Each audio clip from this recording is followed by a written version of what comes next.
All right, everybody, thank you so much for joining me today. I am excited to bring this to you because it's something that I personally went through and had to grow into. And I see so many of my clients doing the same thing. And I see it over and over again. So I wanted to bring this, guys, to you from self-employed to CEO. This is really about a mindset shift that can unlock some exponential growth in your business. So today is not about motivation. It's not about hustle. It's really about understanding why growth feels harder than it should, even when you are doing everything right. So this conversation is for people who are capable and committed and already producing results, but sense that the way they're operating is really no longer sustainable. And what we're really talking about today is leadership. So most business owners don't fail, they stall. And that distinction matters. The frustration that most people feel isn't really about effort, it's about stagnation. You felt it. I felt it. You're working really hard. You're showing up, but that progress feels heavier than it should. And, that's not usually a personal problem. It is a systems problem. So a lot of entrepreneurs, we don't start out as entrepreneurs. I know I didn't. We start out as an employee who decided to start a business. And when they do, they bring the same operating systems with them. As an employee, success meant following directions, completing tasks, and executing someone else's vision. Now, when you become a business owner, the title changes, but often that internal wiring doesn't. So we end up sitting there being the taskmaster, checking things off the list and waiting for someone else to give us some direction. Now, in employee mode, your productivity equals completion. Like once I get something done, it's done. Someone else is setting my priorities for me. Someone else is defining what success looks like. And when we're an employee, our job is to respond, to execute, and then to move on to the next thing. We don't have to worry about it anymore. Now, that framework works beautifully when you are not responsible for the outcome. The problem is many people keep this operating system when they become the owner. So this is where we see the pattern. You're really busy. You're productive, and then eventually you're capped. Your calendar is full. You are getting the work done. Your clients are being served, but then that growth starts to plateau because every new level requires more of you. Effort increases and your freedom decreases. There are only so many hours in the day, and you can only do so many things at a time. They say multitasking is a myth, and I've started to realize that more and more in my business as well. So you're working harder than ever, but the business cannot grow beyond your personal capacity because you're doing everything yourself. That is the self-employed trap. You do everything, the business depends on you, but let me frame this for you. Self-employed is not the same thing as a CEO. If revenue depends entirely on your personal capacity, your time becomes the bottleneck. A simple test. If your business cannot operate without you for 2 weeks, you don't own a business. You own a job with a flexible dress code. Okay. And that is not why most of us, I hope, got into this. So hard work is very respected. It just doesn't scale. Again, there are only 24 hours in a day. Working longer is only going to create linear growth at best and burnout at worst.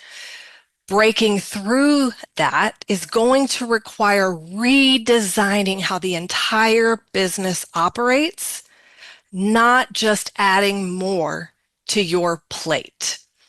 So we hit a ceiling. What are we trying to do? We want to get more clients. We want to get more leads. We want to add more offers. We want to build more things. But if that's all on you, it's going to lead to burnout. So this is where even good teams can stall. Again, every decision runs through you. Every approval waits on you. Is somebody waiting on you before they can execute their part? Does every problem land on your desk? Are you the one that has to put out every fire? Does every question come to you? It's not a leadership failure. It's just a structural one. People cannot move faster than the system allows. And again, when everything runs through the owner, exhaustion becomes inevitable. And we've just got to revise the system.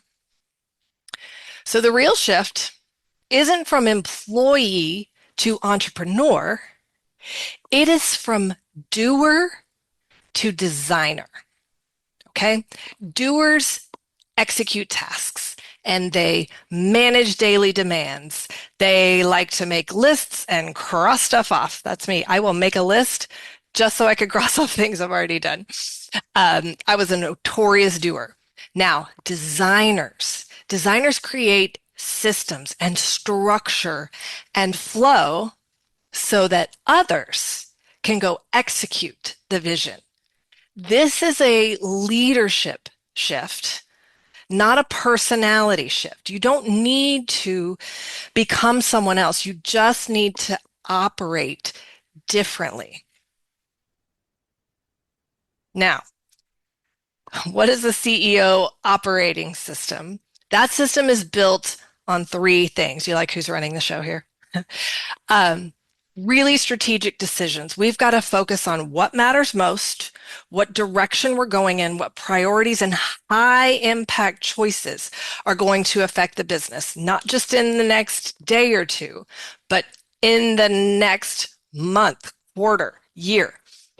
Focus on our internal leadership. We've got to build systems and empower our teams so those decisions can happen without the bottleneck coming through you.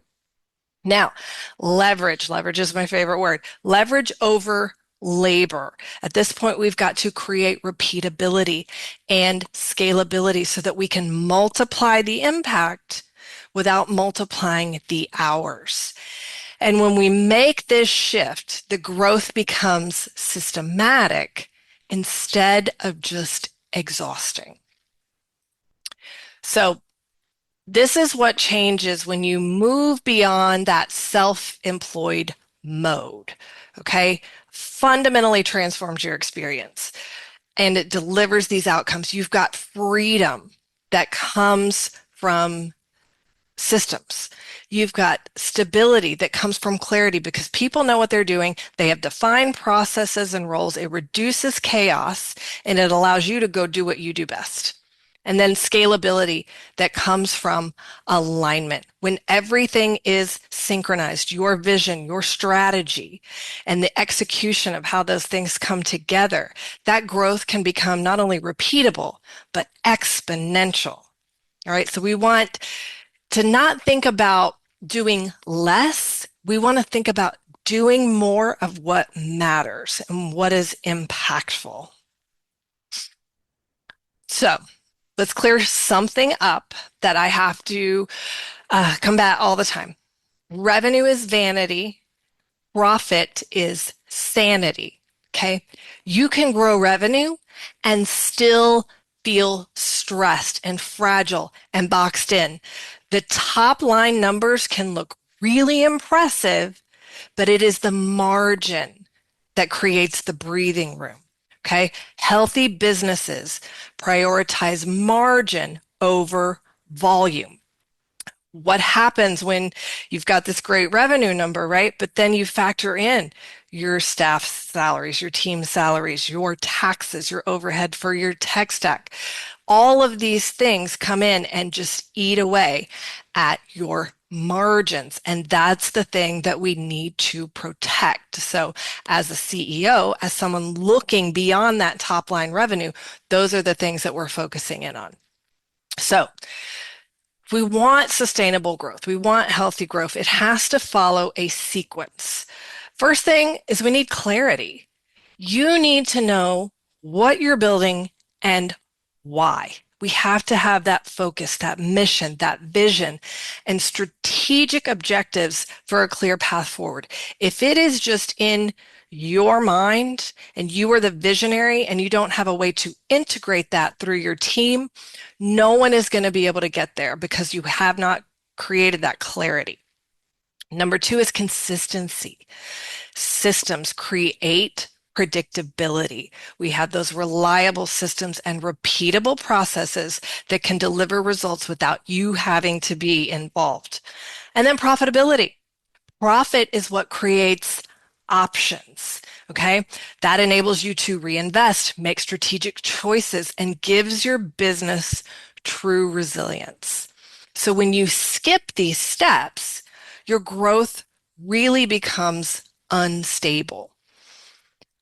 So what is a CEO's real job? It is not execution. It's to protect that margin we were talking about. We're not chasing revenue. We are safeguarding the profitability. We want to ensure the business has the financial health to breathe, to innovate, to pivot when we need to during economic shifts, market shifts. We want to design leverage. Again, there's that leverage word again. Instead of doing all the work, we're building the systems, we're empowering the teams. Increasing that profitability also gives us a different kind of leverage within our business and our financials. That's going to multiply effort and impact. And that's going to allow the business, again, to grow beyond your personal capacity. And then you make better decisions because we're looking at it from a 30,000-foot view instead of the fire in front of our face. With clarity and consistency, the CEO can focus on those high impact strategic choices that really shape the future. Profit gives those leaders the room to think and to plan effectively, and it really gives you a lot more independence. So growth, it's not about more. It is about better. It is about better decisions, about better structure, and about better leadership. And that shift is available to anyone willing to stop operating like an employee and start leading like a CEO. So it doesn't all have to happen at once. It comes with time. It comes with a lot of letting go of control. And it comes with really extracting your vision, your expertise, and your knowledge and translating it in a way that we can create those repeatable systems and we can buy back your time by investing it in the people who are going to be able to do that and the systems that are going to be able to replicate your work. So if you're working in an employee mindset, you're doing everything yourselves, really evaluate your tasks throughout the day. Do a time audit. I advise you look at that revenue, do a time audit, factor in that soft cost of your time on your deliverables to your clients, on the back end admin work, and to put that into your margins and see how strategically could we back that out, delegate, replicate, and strategically move you out of the business and working like a CEO. So thanks for joining me today.